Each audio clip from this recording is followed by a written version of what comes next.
Hello and welcome to the School Can't Experience podcast. I'm Leisa Reichelt and this podcast is brought to you by the School Can't Australia community. Caring for a young person who is struggling to attend school can be a stressful and isolating experience, but you are not alone. Thousands of parents across Australia and many more around the world face similar challenges and experiences every day. Today we are returning to our lived experience series and I'm joined by Mark Thompson. Mark is a dad to 2 daughters and today he's going to share some of the story of his family and their experience of School Can't. So unfortunately the audio quality on this interview isn't fantastic, so my apologies for that, but hopefully you'll still be able to really enjoy hearing from Mark. Mark, thank you so much for joining us to share your story on our podcast today. Let's get started by getting to know you and your family a little bit. Tell us a little bit about you, the family, and where you've come from. Okay, so we live on the far south coast of New South Wales. There's 4 of us. There's myself, my wife Jo, and we've got 2 beautiful daughters. One's 10 and one's 3. And I originally moved to Australia about 15, 16 years ago from the UK for work. I've worked in the mental health sector for the last 15 years and lived experience space. Fantastic. Really appreciate you're our first dad to come on and share their perspective of the School Can't lived experience. Let's start from the beginning then, shall we? What are we calling your 2 daughters today? So my 2 daughters, that I will just call in Australia, Bluey and Bingo. All right. Let's start at the beginning of where the School Can't story starts from your perspective with Bluey. So when she used to go to daycare, she absolutely loved it because it was free form. She could do what she liked. She is a really curious kid and just liked doing her own thing in her own time, her own space, and was wonderful. So you'd sometimes go to pick her up and she'd be there going, I don't want to leave. I just want to stay and have more fun. And then when we got to preschool, there was a few more rules and she came back to us and said, oh, I'm not quite sure I feel comfortable here because they tell me what to do all the time and I don't like that. And so as a first time parent, you kind of go away, you think about that and you kind of go, well, your kids are going to show some resistance to certain things when they're being asked to do things they don't want to do. So you try and navigate that as best you can and you have a chat with the preschool and the teachers and the people who have seen it before. And then when we got to school, that really kind of ramped up. Everything became difficult. Demands were hard for her. And the more she struggled emotionally, that led to really big sensory issues. So even getting dressed in the mornings became incredibly difficult. Mornings really could take hours and hours doing stuff like ironing the soles of shoes and making sure there was not a single crease. It just became very, very difficult to the point where school attendance ground to a complete halt. Internally, you kind of go, there's something not quite right here. You've got all the expectations. Your children have to go to school. They have to get an education. They have to learn, which is all correct. But it didn't fit for us and it didn't fit for her. And so that was in kindy that it all just kind of fell apart completely? Yeah, I mean, kindy wasn't too bad in that, but like I'm thinking back now and she's 10 and even going back, I don't think she ever did a complete week. And I'm looking back over that time and just thinking to myself, am I not doing this right? Am I not approaching this the right way? How was the school in those really early days of her starting school and trying to attend? Luckily, she really liked her teacher. And so, on the days we could get her there, the teacher would often come to the office and we'd try and do a handover. And sometimes it would go well, but most of the time it didn't. Yeah, the more resistance there was, the tougher it got to have honest conversations with them on what was happening. So that's when, as a parent, you turn around and go, what do we need to do here? So you go and you seek the advice of professionals and get diagnostics. But it turns out she was autistic. Well, she is autistic, should I say. And, that allows us to research how to support her. We were incredibly lucky that we could afford to go private. I remember looking at the public waiting list and it would have been 2, 3, 4 years wait list, especially when you live in a regional area. I remember taking the day off work and ringing every single paediatrician from Sydney to Canberra. And even the private ones had massive waiting lists. And we were just lucky that we found a paediatrician in Canberra. A practice had just taken on 2 new paediatricians, so we were able to get an appointment within 2 or 3 weeks. Wow. It was actually pretty lucky in the end. Like off the back of a lot of hard work by the sounds of it. It was, but it's just what you do, right? To support your kid. When you've got that diagnosis, you then try and go back to the school and go, well, we've now got this diagnosis, what supports are available? And then there's confusion around what she's entitled to. And conversations around funding. Is the funding tied to the school? Is it tied to the child? Are you trying to support your own mental health? You're trying to, you know, work. You're trying to look after the family. All of that stuff. In the end, you're trying to make sense of funding models and stuff like that. You go and advocate for yourself to get your daughter more support. So you talked a little bit about some of the personal stresses and pressures at home. If you look back to the early days when Bluey first got her autism diagnosis, how was home life? How were things going at home on top of all the school pressure? Her sleep was just always not great. And so we were always tired and we always felt like we were fighting everything. For me, I was trying to work 40 hours a week and I was also trying to support my wife who's going through her own stuff and I'm trying to support my little girl too. You got the societal expectations whereby I was just like, I've just got to fix this somehow. And so in my head, I'm going, is it about getting her to school or is it about kind of, that well-being for us all? And so trying to balance what I think and what I feel versus what I'm being told I have to do, trying to manage it all was just so difficult. I think for me, you feel a level of shame of not being able to manage everyone's wellness and support everyone in the way you want to. You have, how do I emotionally support? How do I intellectually support? How do I financially support? And you still want to try and find joy in life as well. You don't want life to become this roller coaster of just trying to manage things, and none of that seemed to be working. There was never anything at 100%. So yeah, just that internal going, what can I do differently or what can I do more?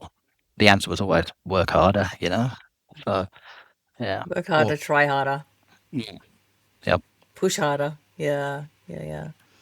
yep. So you had the diagnosis, you were trying to get that additional support at school. How did that go? What was the next step in that journey? So eventually there was an incident at the school where someone actually breached a boundary with her, and I was present for it. And after I witnessed this, I made a decision there and then that she's not going back to this place that is causing her harm. We got a school counsellor involved who, thankfully, when you live in a small community, you know each other. And he was phenomenal. And he worked with us and we managed to register for a school out of our area, which is 50 kilometres away. And that school had a support unit. And when she started to go there, they were saying all the right things and doing all the right things. And they met her with where she was at, and the principal did an amazing intake. The teacher and head of that department was phenomenal, or engaged her with her interests, Minecraft, dinosaurs, Pokemon, all that kind of stuff. And she learned by surrounding herself with the things she loved. And yeah, and so that was really good. Well, that's 50 Ks away. She was having to hop up and get in the car and drive to school. I worked in that same town, and the plan was for me to get her to school on time and then go to work myself. And so that never happened, and I was constantly late for work and I was constantly having to take time off. And that familiar story of how do you work a full-time job? How do you bring in enough income to pay the mortgage, pay the bills? And so it just becomes this never-ending thing. And it all your conversations between you and your partner become logistics about who's going to do what. And when you're tired, it then becomes, but I did do this yesterday. It's not about blame, but everyone feels under the pump and no one feels like they're getting a break. And it's the terrible thing about it is that it's no one in our immediate family's fault. Do you know what I mean? Everyone's trying their hardest, but everyone feels like absolute crap. That's right. Yeah. And it's very stressful with work, isn't it? Because you never know what the day is going to bring until it's happening. And so it's like you can't plan, people can't plan around you. Just, yeah, it's miserable, isn't it? To have to go, oh, I'm really sorry. I'm going to be at least an hour late or 2 hours late, or I won't be in at all. Yeah, that's exactly what it was. And so, yeah, I'd be there driving to work and I'd have my personal phone and my work phone, and then constantly having to pull over and just quickly check, oh, I'm going to be late for this appointment, or can you rearrange this, please? And in your head, you're going, well, when we get there, I'll have like a 15-minute buffer to do the transition. And then, a meltdown would happen outside the school gates, and then it'd be I'm not going to get there for the next meeting either. And you Yeah. know how important it is for you to stay calm, but it's also impossible to stay calm because you're so stressed out about all of the havoc that you're causing everywhere else as well. Yeah, it's very, very difficult, isn't it? You've got to look after yourself. You've got to put your own oxygen mask on before you put anyone else's on. And it's so difficult to get anyone to understand. And you get all that advice from people who haven't been through it. You just need to be harder. You just need to take their games away. You need to make home uncomfortable. You know, like all of that stuff, which internally maybe go, oh no, I can't do any of that. Where were And you getting so that advice from? you get it from friends, you get it from relatives, you get it from all over. And again, it brings back to that real, what are my core values in this? How do I see this? I can't ever imagine being unable to attend a place which doesn't feel safe for them. It's an odd point of view to say, look, if you just make your kid more miserable here, then they'll want to go to the slightly less miserable place. That doesn't make sense to me. Do you think your personal history helped to inform that? Because I think for a lot of people, there is kind of an inherent logic of take the fun things away and then they'll want to go to the place that must be relatively more fun. Yeah, you're right. It did. Having a personal history of mental health challenges and mental health recovery, um, I was unwell for a very, very long time. It was by finding the things that meant something to me that got me out of that taught me that there's a life beyond what I'm experiencing right now. I was housebound and I was agoraphobic. And so I remember sitting down one day and going, well, I need something to focus on. So I started a blog because blogs were really popular back in the day. And that eventually became a home business, having something I enjoyed, something I loved. Gave me reason, and then I just built momentum from there.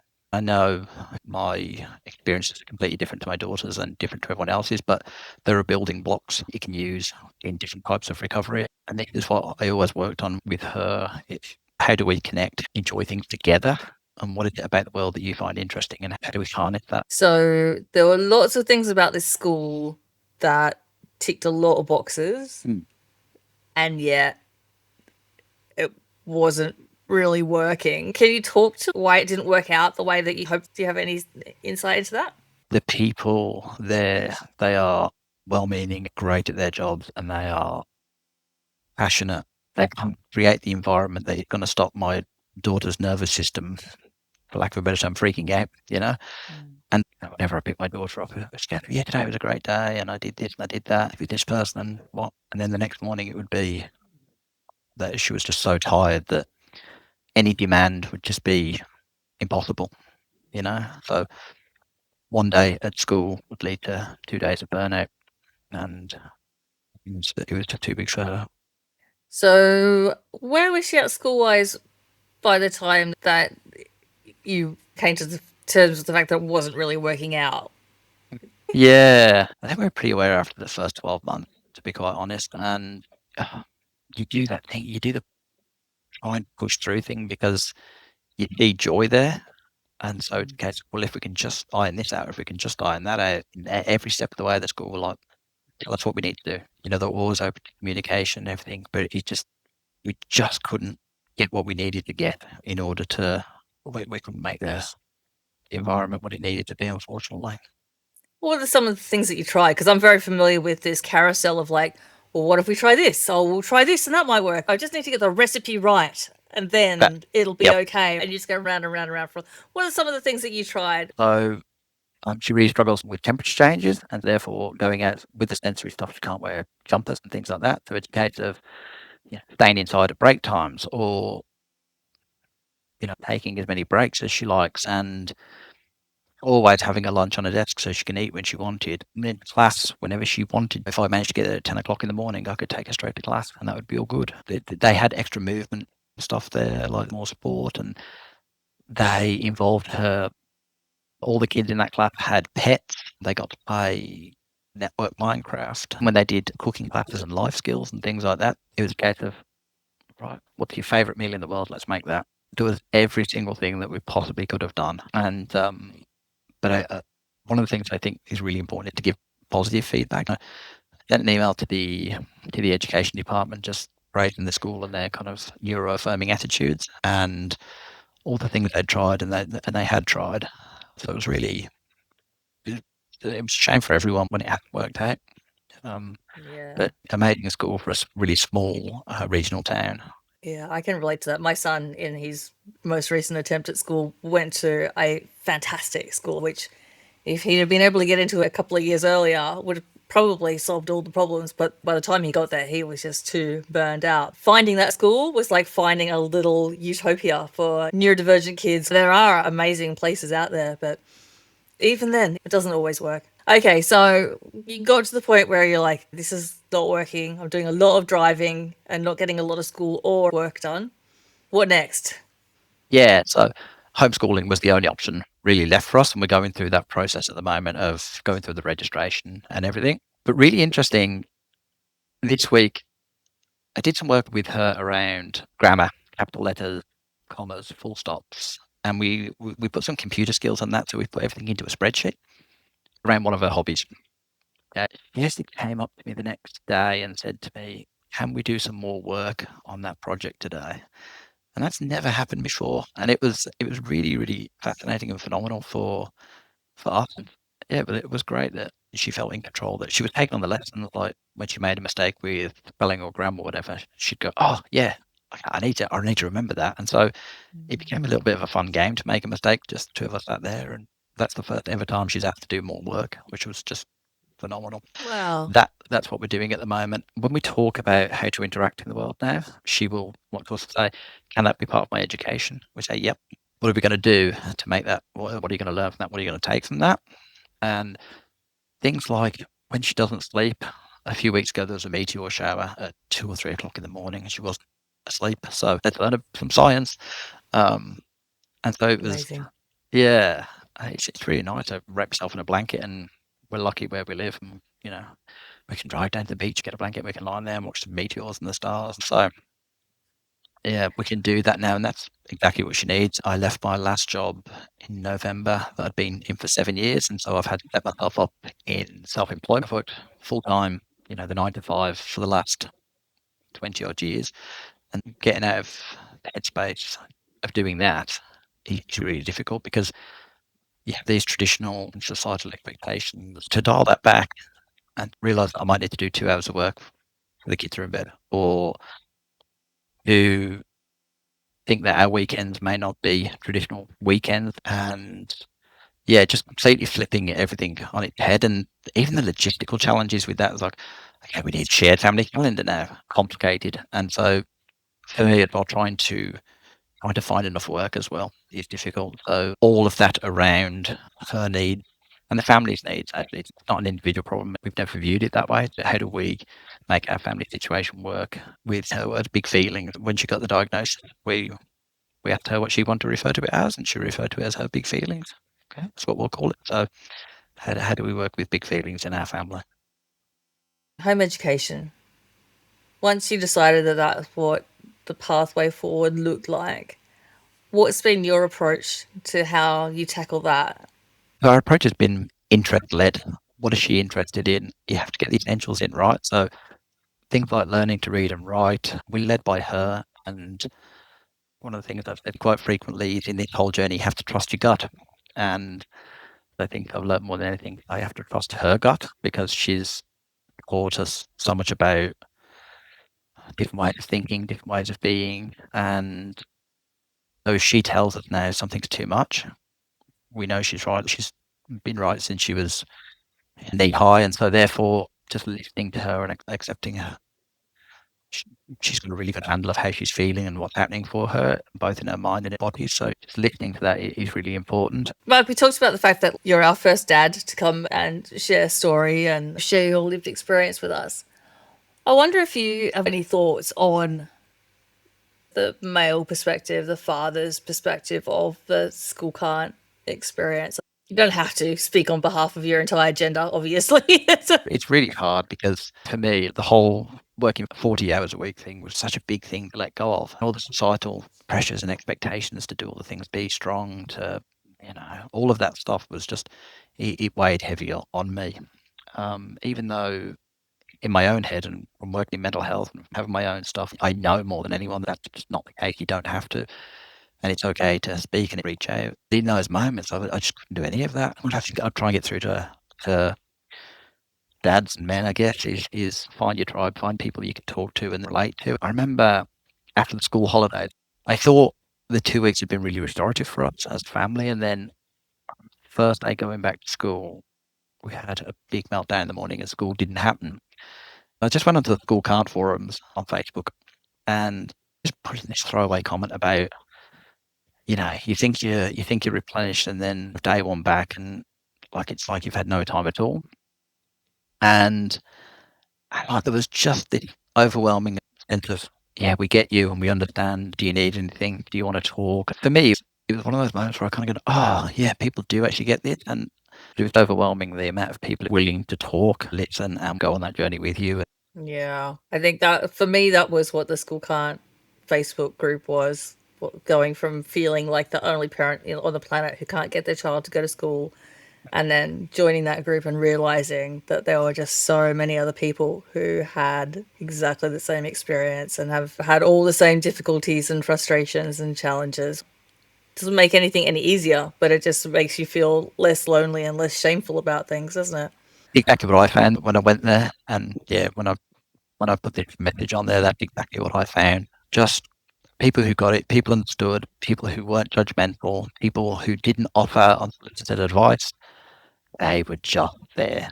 Mark, if you could say one thing to folks who are on their School Can't journey now that you wish you knew earlier, or a resource that's been helpful for you, what would you like people to know about? The thing I was saying earlier about trusting their gut, trust your school can't kid they know, and work with them, work alongside them. Because when you do, you'll find levels of connection you never kind of expected. And it's a journey you get to go on together. Because you're here now doesn't mean you're always going to be here. And eventually the journey will change and the scenery will become prettier and all that kind of stuff. And try and find the glimmer where you can, I suppose. Lovely. That's a beautiful place to close. Thank you so much for sharing your journey. I really appreciate it. My pleasure. Thank you so much. I hope you enjoyed hearing about Mark and his family's journey, and that takeaway of trusting the gut of our School Can't kid really resonates with you as well. There's links in the episode notes to find out more about School Can't Australia and all of their resources. If you found this podcast helpful, please take a moment to share, subscribe, maybe even give us a rating or a review. It really, really makes a huge difference in helping us get the podcast in front of people with School Can't kids who haven't found the community yet. If you've got feedback for us or you'd like to share your own School Can't lived experience, please drop an email to schoolcan'tpodcast@gmail.com. And if you are a parent or carer in Australia and you're feeling distressed, please remember you can always call the parent helpline in your state. A link with the number to call is in the episode notes. Thank you again for listening, and we will talk again soon. Take care.